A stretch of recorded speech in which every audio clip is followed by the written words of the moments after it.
Good evening. Welcome to this month's Town Administrator's Report. I'm David Watts Jr., and with me is our Town Administrator, Steve Maio. Steve, welcome. Thank you, David. How are you? Doing well, thank you. How are you? I'm doing great. We're here on St. Patrick's Day Eve. That's why I have my green on. I took a lot of ribbing from that in Town Hall today. They all think I'm off a day. But no, that was why. You can still wear green again tomorrow. I can still wear green tomorrow. And this is going to be the second of our annual 3 shows on the upcoming annual town meeting. First off, the date has changed and now changed again since our last show. Right. Town meeting will most likely begin on Monday, May 16th, gone back to a Monday schedule at the vote of the town council. So they will confirm that at our meeting on the end of March. So it'll be May 16th, Monday night, and then if we have to go a second night, it will, or more, it'll go to the next Monday night. So it'll be the old Monday, Thursday. It'll be actually Monday, schedule. Monday to start, anyway, and then we'll see what happens. All right. But at the Galvin, which is nice to be back in there, much more comfortable setting and better acoustics, all of those good things. Oh, absolutely. So, yeah. Now, if there is anyone who is at all nervous about the health situation, is there going to be some accommodation? Yeah, they should call us and contact us, and we'll see what we can do. Okay. Separate area, things like that. But there will not be an outdoor tent or anything. As we found last year, I think we had no one in it. So at the end of the day. Yeah, annual town meeting was pretty good, pretty well attended. But yes, the November town meeting, there were 2 people. Yeah. And as soon as the vote was done, there were no people. There were no people, yeah. So, okay, so we, last month, we talked about some of the cherry sheet issues and the money coming in from the state, but I have in front of me, and I'll say this very carefully, a preliminary budget layout. Yes. Because there are still numbers, I'm sure, being crunched, and they haven't all been reviewed or voted by town council as yet. Exactly. We start, as we talked, our budget odyssey in January. And we actually go through it department by department, line by line. Not every community does it that way. They may look at some big numbers, big picture. We like to go through it that way. And we vote it at town meeting. People will note in our appropriations book that budgets are really broken down in very, basic areas, whether it's personnel, contractual services, materials and supplies, and then sundry charges if we can't figure out where it goes. But you get a good flavor of this as a citizen to see where it's going and where your money is going and how it's being spent. So that it takes a while, and we really take the entire winter basically to go through the budget. So it's what you have in front of you is the budgets that have all gone to the town council at this point. Now, for anyone who may be fairly new to the town budget doesn't take last year's number and then just add to it. They go back and reevaluate the whole budget? No, we look for trends in every department now. We all know in our own home, right, that prices have gone, in our own budgets, prices are going up this year. But we do look at areas where maybe over the last few years we haven't spent a lot in this area. For instance, a lot of these budgets had, each had small numbers, but they add up. A lot of money for paper and pens and paper clips and, copying services. And we don't really do much of that anymore. I mean, we're into a lot of a paperless society, although they do make fun of me because I like my big paper budget book right here. And I can find it faster than anybody else can on their computer. Flip right to the page. Yeah, so things like that. We may look, and we also look at things maybe we don't want to take out. For instance, over the last few years, we've had line items in a lot of budgets for in-state travel, seminars and meetings and what have you. And of course, there hasn't been a lot of that over the past 2 years. So those numbers, while we haven't taken them out of the budget completely, because let's keep them in there for now, we're going to reevaluate that because, you know what? There aren't going to be as many of these large conferences in the future. There are going to be virtual. Let's just face it, it's going to happen. Or maybe when you had 4 meetings a year outside, you're now going to have 2 of them. So you could cut that in half because I know I'm on a lot of the state committees, so I can't expect everyone who is out in Amherst or Washington, Massachusetts, or down in the South Shore or Nantucket to come into meetings in Boston. I mean, it's a little bit easy for me. So a lot of those are going to be now virtual for a lot of the, for most of the time, or hybrid. So it's, those, we look for those trends. We're also very aware of the national items coming on. For instance, the DPW budget over last year has a 10% increase in fuel prices. That is, just go to the pump today. Maybe 10% isn't enough, but we'll figure that out as we go along. So things like that we look at. But we also look at items that, do we want to continue to go down this path? Is there a better way to do this? And do we need all this personnel? My philosophy over the last 15 years has been, I really don't want anybody to lose their job. But by attrition, we may find that maybe there's a way to, absorb a position because of technology, because we're more efficient, or collaboration with another community, working together. So those things looked at every year. So, right, we don't just say last year's budget was $100 million. Let's add 4% of that. This year's will be 104. That's it. No. And we also will enhance areas. I mean, we may talk about some areas we're going to enhance this year that we see a real need on. Sure. Things that have become more of a priority. Correct. One of which is in the Health and Human Services Department. We've kind of used to call that budget the Board of Health. It's so much more of that, so I'm renaming it Health and Human Services. And, we always knew we had to do, inspections of restaurants. We had to do some of those basic items. We had to give, we had flu shots. I think the pandemic changed so many things. We had to deal with the pandemic. We also now see, we were addressing them, but it has become all that more prevalent, is there are a lot of mental health concerns in our community and everybody else's, from anxiety to substance abuse to dementia, all these things that really your local public health division is going to take on. And we've seen that those elements being enhanced at the police department level for a decade now. Right, and we were one of the first to bring in a program where we have clinicians, meeting with us. We have, Wakefield is not unlike anybody else. We have a homeless problem. We have some people who are older and younger that have substance abuse problems, that are having some mental health issues. We can't arrest our way out of that situation. So by bringing a clinician on, which I think was a great move that we did almost 15 years ago now, really has changed the outlook. One of the proudest things I am is where we have taken that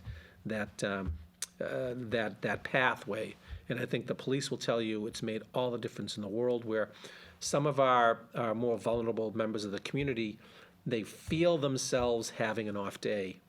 They come in and they actually say, you know what, I'm having a little trouble today. Instead of causing trouble, I'm having a little trouble, and then we can connect them with services.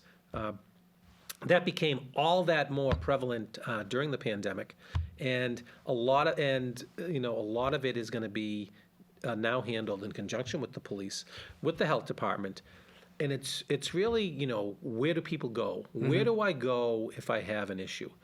I'm going to go to my health department, and we're going to work through this to get help there, to get connected with some more permanent health, and we have it in the schools, so we can kind of help the kids in the schools. Although, we do have a new program, interface program, which really created, again, that same sort of connection. And then some of the elderly have it because there is some elderly services, but there's a big gap, from 65 to 25, that they don't fit into a category, to say that. So those are the issues we're going to look at. And this year, we're going to add a few positions, 3 total positions to the health department. Half-time public health nurse to take care of some of the, those real medical issues we find out that we had. Increase the inspector from a full-time shared with Melrose to a full-time Wakefield. So that's a half increase. So there's that, and a kind of a managing director over there to kind of manage it, and a social services coordinator. And how we're planning, so that's a big lift. I get it, that's a big lift, and we can't do all of that in 1 year. However, we do have $8 million of ARPA funds. And these are funds from the federal government to help get us not only to resolve issues from the pandemic, but to move into a post-pandemic world. And what the town council has voted to do, what I've proposed to them, is that we use some of this as seed money to start these programs out, and we can then measure how they work, and then gradually add in the tax levy to absorb those positions. Not unlike grants that we've got to add firefighters or what have you from the federal government. So I'm very excited about that. I know that our health department is very excited about this. Our Board of Health is completely excited about it. So that's probably the biggest lift in this budget. But again, it's not that we just add 3% across the board, right? Or 4% across the board. We look at where's the need, where can we most effectively meet that need, how do we do it, how do we fund it, and how do we sustain it. So that's kind of how we approach that sort of long-term budgeting. And, one of the subjects that always comes up every year in town meeting debate, is the capital projects. And how much we really need to allocate and spend, and what are the important projects, what are the projects that can wait, and that's always a balancing act. Right, and we have a capital planning committee, which is wonderful and it's a really great group from very diverse outlooks, I think, in the town, and we have a capital needs list, I would say, that they go through and they rank them. There are things that are safety issues, and safety would come first in any event, and then there are things that we need to enhance. So, I think years ago, when we started this show, 15 years ago or 14 years ago, David, what was there in capital? I bet we go back, we'd find $250,000 a year. We're now up to a little bit over $2 million. Right. And we've done an awful lot, from fields to roofs to pickleball court down at Vets Field to making sure our fleet is not only up to date but is more fuel efficient and is on the cutting edge. In fact, we passed a fleet policy not too long ago to make sure that we do move to vehicles that are much more benign on our carbon footprint. And so we've made up a lot of headway. We also use some of the federal funds to do some items like air exchanges at the schools and things like that, things that were on our list. So that goes through, that kind of starts every January again and goes through. All the departments come in and give their needs. IT, another area that we need to make sure we keep moving on. So that used to be a list that maybe was, $7-8 million long when they started in day one. Sure. I think this year, day one, we were around 3.5. So we've chipped away at that, and I think this year we're going to see about 2.1 million, which is 5% over last year. And I think that's something we should look at sustaining and going forward. Right. Another thing that I like about this year's capital, I just got the final one last night. Been involved in it, but I got their final vote that they did last night, is that this year's capital plan does not contain any new leases. So we did have to go through an area where we were so down, we needed to do a forklift upgrade, and we did a lease to upgrade our IT department that we were able to pay, IT services, town, schools, we were able to pay that off early. A lot of the motor vehicles, we did those on leases. So we're down to no leases this year, little over $200,000 a year in previous year's leases. So that's a great step in the right direction. And replenishing our fleet. So we're saving money on oil and gas and breakdowns and things like that. Right, because the cycle has been that every year certain vehicles are replaced. Right. So that over a period of time, everything is replaced. Everything is replaced, and that you are in a cycle. We're not making up items that we had to make up in the beginning for a lot. And it really was because we didn't have. I mean, it was a funding issue. It wasn't that the desire wasn't there, or the knowledge wasn't there, the thought wasn't there. It was all there. It was just that, it was a little bit different. That times were tough. We were hemorrhaging in health insurance. We moved to the GIC. The state plan, that helped us with some money. We worked with our unions. So I think when you look at all these things together, and new growth, which helped us out. So all of that really helped move us along very well.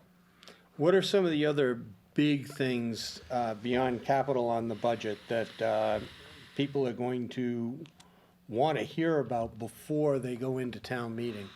I think one of the bigger items, and it's an article, meaning it's a separate standalone, is that I'm sure everyone recalls the Broadway Crossing issue last year. I don't think that one's going away Yeah. anytime soon. No one is gonna forget about that one. And Montrose Avenue. That and Montrose Avenue. But any event, we did want to make sure that when the FRA, Federal Road Association, comes around again and rates Wakefield like it was supposed to do, and I think that they feel that they should be doing this nationwide, that we do meet the standards. And, we talked about that, and the most effective way, the way that you would get the most points for in a rating system would be to go with a quad gate system. And for those people that know, the quad gate system is, gates come down, 4 gates come down, all right, and you can't go either way. Right. When the gates are down. There's no way to go around A two-way them. system is, technically you could go around, and you would say, well, who would do that? Well, people do. Who would do that? And People we do, see it. and We see it more often than we and want people to. have been injured Yeah. or killed by doing Absolutely. that nationwide. So, but to put a quad gate system there and all of the hooks and whistles and everything that needs to go on, it's about a $2 million project. Okay, we were able to secure, with the help of our federal delegation, Seth Moulton, Representative Moulton really took the lead on this, along with Senator Markey, Senator Warren, and a lot of work done by our DPW, a lot of work done by good citizens, pushing for this. We did secure an earmark from the federal government, which was just signed by Joe Biden this week, President Biden, of $1.25 million for that. That goes a long way with that. Now, we're going to file for some grants to get the rest, but that'll be an article at town meeting to fund that. And, that's an important capital project for the town when we think about how it was so disruptive. So, Well, and if you think I'm not going to say about- that's not exciting, but it's very good. No, but it may not be exciting to a lot of people, but it is important. There were the incidences in a nearby town where the gates just didn't even go down. Yeah. And one person was killed recently, and another had a near miss. So, making sure that this system works Right. and that people can't get around it, obviously we're going to have one crossing where there's still going to have to be a guard house there, and that's Yeah. Forest Street, just Forest Street, because of the right. way the It's road is configured. And designed. yeah. actually, that is a very highly rated crossing for us in the lights of the FRA. In other words, they give you a lot of points for having the human crossing guard there, Right, which which is great. 'Cause almost unheard of today. I know, it's Used to be at counterintuitive. every crossing. Yeah, I know. Now it's counterintuitive, but hey, it's good. It works for us. So, that's one that we'll look at. Yeah. We will also, there's the regular ones for the bonds and things like that again are kind of boring, but they're necessary to keep government moving. One that is interesting is we will have a supplemental budget, which will pull money out of free cash, supplemental article to pull money out of free cash this year. That will look at some of the departments that maybe needed a little bit of money because we funded them, or they overexpended because of the situation.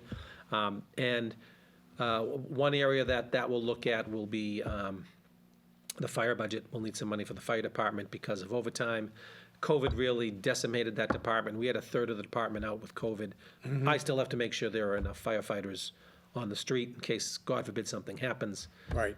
So that one is, there'll be an article for there. There'll also be an article for WCAT, interestingly enough, where we just signed a contract with Verizon. The town did as one of our cable carriers. And part of that is Verizon it has to pay the town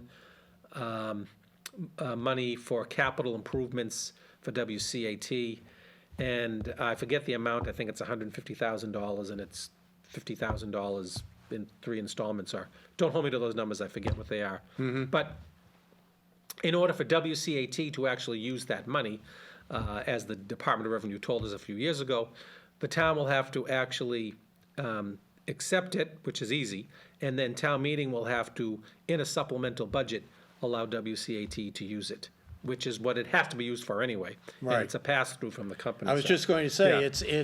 it's always been a pass-through Right. from the cable company to WCAT. Right, but now, as you noticed, a couple of years ago, WCAT is in our budget book Right. as an outside source, but that's something the Department of Revenue, Massachusetts has required.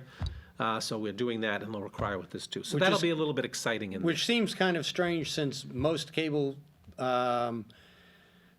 community cable systems are 501c3s. I know. They aren't even Yeah. connected with the town. I'm completely following what the Department of Revenue is requiring us to do.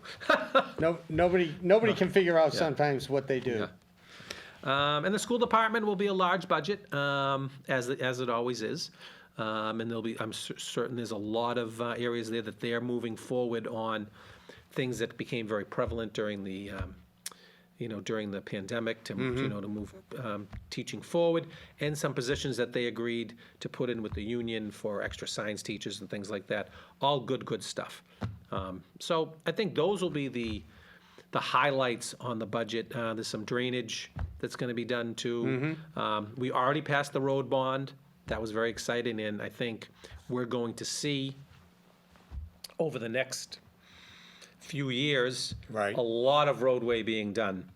And there'll be a lot of complaints during the construction, and I've gotten used to that. And there'll be a lot of complaints after the roadways are done. And the complaints then will be people are driving too fast. Which they are. Which they are, and on a brand new smooth road, they're gonna drive even faster. Which they are. But that has always been perennially one of the big comments by voters at Yep. town meeting is when are the roads going to get Right. fixed? Right. And, for some people, it has seemed that everything's just getting worse road-wise, not Yeah. better. But there have been some major projects too. And Right. again, we go back to Montrose Avenue Right. and Broadway with National National Grid. Grid, yeah. Yeah. And then you'll have, all those roads will be paved within, in the near foreseeable future. And our philosophy on roads, although it was always there, we're much more careful now. The worst thing that can happen to a road, and it's going to happen because no matter how careful you are, something's going to happen. You can have a water break, you have a gas break, is that let's make sure all the utilities underground are done first, the drainage is complete, then you do the road, and then it should be good for a longer time, because the worst, the item that will lower the life of a road is the quickest is utility cuts in a road. It's never the same. Right. And, we have moratoriums for that, and. It's a and 5-year moratorium, I isn't believe it? it was 5 years, Yeah. yeah, it's 5 years. And then, you have someone that is putting in a house and wants to put in gas, and then we get into that issue too. So those are the big issues. Our health insurance went up a little bit more than I thought this year. We'll talk about that at our next budget odyssey. But capital looks good. We can go over that. That looks like an exciting item. And, what's really kind of too bad is a lot of these projects that we approved last year, we're not unlike anybody else. Supply chain issues and things like Right. that, getting things Right. in. So I think there's going to be so much buzz going around in the next 18 months. We're going to see so much construction going along. A lot of it's already been paid for or already appropriated for and paid for. So Right. it'll be pretty good. But it's all just starting to come back. Yes, it's all just starting to come back. And there will be more as we get out of our current situation and see what the next situation will be. Yes, I'm hoping that we don't. For the last 2 years, that's what we've been dealing with, so let's hope that. In the couple of minutes we have left, let's just remind people we have a town election coming up. We have a town election on April 26th. Yep. There are contested races. For most contested races for school committee and for town council. Mm-hmm. I think that all the other seats have been filled. There are people running for every other seat, with the exception of constable. So if someone is interested in being a constable, if you were to run, and I think it's a one-year seat, you could run a write-in campaign and become a constable, and that's actually a moneymaker. You would be hired by attorneys to serve, eviction notices and warrants and things like that. So someone might be interested in that, in making. Is this the seat that was for a long time held by Dick Baird? No. Yes, he did hold it a while ago, and then he didn't run again. So yes, it would have been in that mix. Yes, a town our size needs to have 3 constables. So we have. This is one that is up for an election. So and no one pulled papers for it. So. And for the new residents again, because I know we're getting a lot of new Yes, we residents are. with all the condos and everything. Yep. They will be at the Galvin? Yes, Polling election will be day. at the Galvin. Polling will be at the Galvin Middle School on Main Street. Yep. There is, because we're able to schedule these, these elections are really scheduled via the charter, the local elections. So that is a day that will be there'll be no school that day. There'll be plenty of parking. There'll be no issues with that. People may recall on the special election that we just had, and on the vocational school election that we Right. had. I was going to say, Yeah, two special two special elections. Those were created kind of outside of the normal scheme of things. Right. So one of them we were able to put when there was no school, so that helped out. The vocational school we really had no power over, and there was some concerns about that because it was a little bit harder for parking. But that problem will be away. It was away for the special election, and it'll be away for this one as well. Excellent. Excellent. And our town clerk is ready to go. As always. And As her, always, her yes. very able staff. Yes, absolutely. Well, so on the next one, we will have some harder numbers to talk about. Yep. And any surprises in the meantime? Well, one surprise, I forget when this came out from the state, but one very good news in the budget is we did get some much better state numbers. Yeah. I think there is a movement there by our delegation to, I said to them, listen, I'm very happy with the state numbers. Just don't go down. I'm thrilled with what we have right now. This is a big jump from what we had years in the past. And they said, oh, well, we might make it a little bit better. That'd be great. A little bit better would be great. I'm not counting on it. And we're just about up to where we were on state aid in 2008. Okay. If you add for inflation, then we're still a little bit behind, but I think working with the Finance Committee, Town Council, School Committee, our very capable Town Treasurer, John McCarthy, our Town Accountant, Kevin Gill, and I got to thank Dan Sherman on the Finance Committee, who is an actuarial, and he gives me a spreadsheet that's 100 pages long that we go through. In fact, this afternoon, this morning, we spent an hour on it, and we come from the budget a different way. I look at it one way, Dan looks at it one way, Kevin Gill looks at it one way, and then we all come together, and to all agree after different views. I think that's really why we're in pretty good shape with the AAA bond rating and adequate reserves and a vision going forward. So And I have to thank them all. I think we'll end it there for this show, and we will pick up with part 3 a month from now. Thank you, Steve. Thank you. Thank you for joining us. See you next month.